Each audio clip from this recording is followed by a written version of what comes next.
वनराज का बदला। पंचतंत्र की कहानी। एक नगर के राजा चंद्र के पुत्रों को बंदरों से खेलने का बेअंस था। बंदरों का सरदार भी बड़ा चतुर था।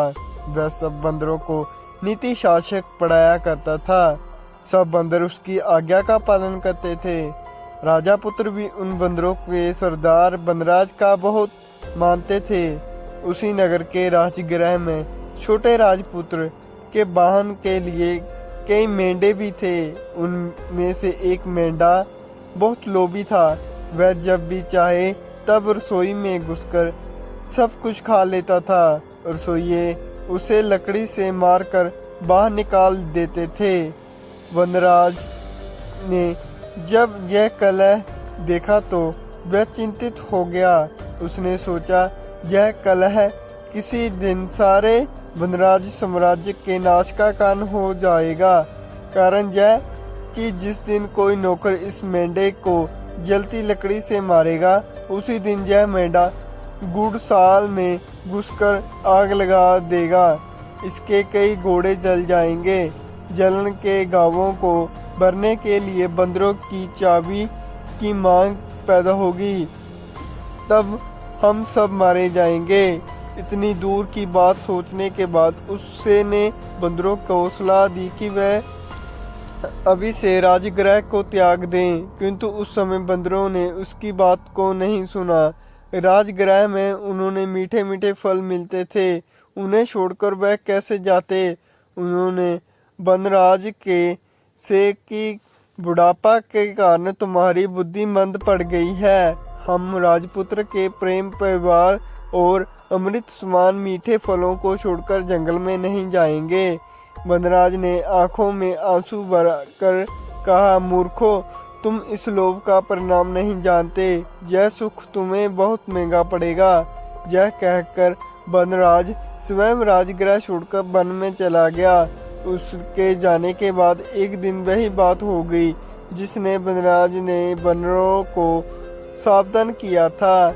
एक लोभी मेंढा जब रसोई में गया तो नौकर ने जलती लकड़ी से उस पर फेंकी। मेंढे के बाल जलने लगे। वह वहां से भागकर अवशाला में घुस गया। उसकी चिंगारियों से अवशाला भी जल गई। कुछ घोड़े भी आग से जलकर वहीं मर गए। कुछ रस्सी तुड़ाकर शाला से भाग गए। तब राजा ने पशु चिकित्सा के कुशल वैद्यों को बुलाया और उन्होंने आग से जलने घोड़े की चिकित्सा करने के लिए कहा। वैद्यों ने आयुर्वेद शास्त्र देखकर सलाह दी कि जले गांवों पर बंदरों की चर्बी का मरहम बनाकर लगाई जाए। राजा ने मरहम बनाने के लिए सब बंदरों को मारने की आज्ञा दी। सिपाहियों ने सब बंदरों को पकड़कर लाठियों और पत्थरों से मार दिया। वनराज को जब अपने वंश क्षय का समाचार मिला तो वह बहुत दुखी हुआ। उसने मन में राजा से बदला लेने की आग बढ़ उठी। दिन रात वह इसी चिंता में घुसने लगा। आखिर उसने एक वन में ऐसा तवाल मिला जिसके किनारे मनुष्यों के 15 दिन थे। उस चिन्हों को मालूम होता है कि इस तालाब में जितने मनुष्य गए सब मर गए, कोई वापस नहीं आया। अब वह समझ गया कि जहाँ अवश्य कोई नरभक्षी मगरमच्छ है। उसका पता लगाने के लिए उसने एक उपाय किया। कमल नाल लेकर उसका एक सिरा उसने तालाब में डाला, दूसरे सिरे को मुख में लगाकर पानी में शुरू कर दिया। थोड़ी देर में उसके सामने ही तालाब में एक कंठहार धारण किए हुए मगरमच्छ निकला। उसने कहा, इस तालाब में पानी पीने के लिए आकर कोई वापस नहीं गया। तुम कमल नाल द्वारा पानी पीने का उपाय करके विशाल बुद्धि का परिवार दिया है। मैं तेरी प्रतिभा का प्रसन्न हूँ। तू जो वर मांगेगा मैं दूंगा। कोई एक वर मांग लो। वनराज ने पूछा, मगरमच्छ राज, तुम्हारी भक्षण शक्ति कितनी है? मगरमच्छ राज, जल में मैं सैकड़ों सहस्त्रों पशुओं या मनुष्यों को खा सकता हूँ। भूमि पर एक गीदड़ भी नहीं।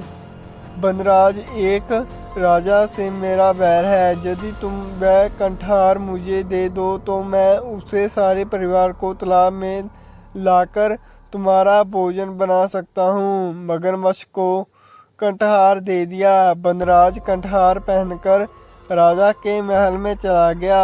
उसने कंठार की चमक दमक से सारे राजमहल जगमगा उठे। राजा ने जब वह कंठार देखा तो पूछा, बनराज, यह कंठार तुम्हें कहाँ से मिला? बनराज, राजन, यह जहाँ से दूर वन में एक तालाब है, वहाँ रविवार के दिन सुबह के समय जो गोता लगाया वह उसे कंठार मिल जाएगा। राजा ने इच्छा प्रकट की कि वह भी समस्त परिवार तथा दरबारियों समेत उस तालाब में जाकर स्नान करेगा, जिससे सबको एक एक कंठार की प्राप्ति हो जाएगी।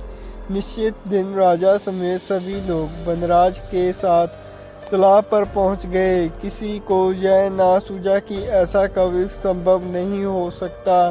तृष्णा सबकी अंधा कर देती है। सैकड़ों वालों हजारों चाहता है, हजारों वाला लाखों की तृष्णा रखता है। लखपति करोड़ों वर्ण की धुन में लगा रहता है। मनुष्य का शरीर तृणजीर्ण हो जाता है, लेकिन तृष्णा सदा जवान रहती है। राजा की तृष्णा भी उसके काल के मुख तक ले आई। सुबह होने पर सब लोग जलाशय में प्रवेश करने को तैयार हो गए। बनराज ने राजा से कहा, आप थोड़ा ठहर जाएं, पहले और लोगों को कंठार लेने दीजिए। आप मेरे साथ जलाशय में प्रवेश कीजिए। हम ऐसे स्थान पर प्रवेश करेंगे जहां सबके अधिक कंठार मिलेंगे। जितना लोग जलाशय में गए सब डूब गए, कोई ऊपर नहीं आया। उन्होंने देरी होती देख राजा ने चिंतित होकर बनराज की ओर देखा। बनराज तुरंत मत्स्य की ऊंची शाखा पर चढ़ गया।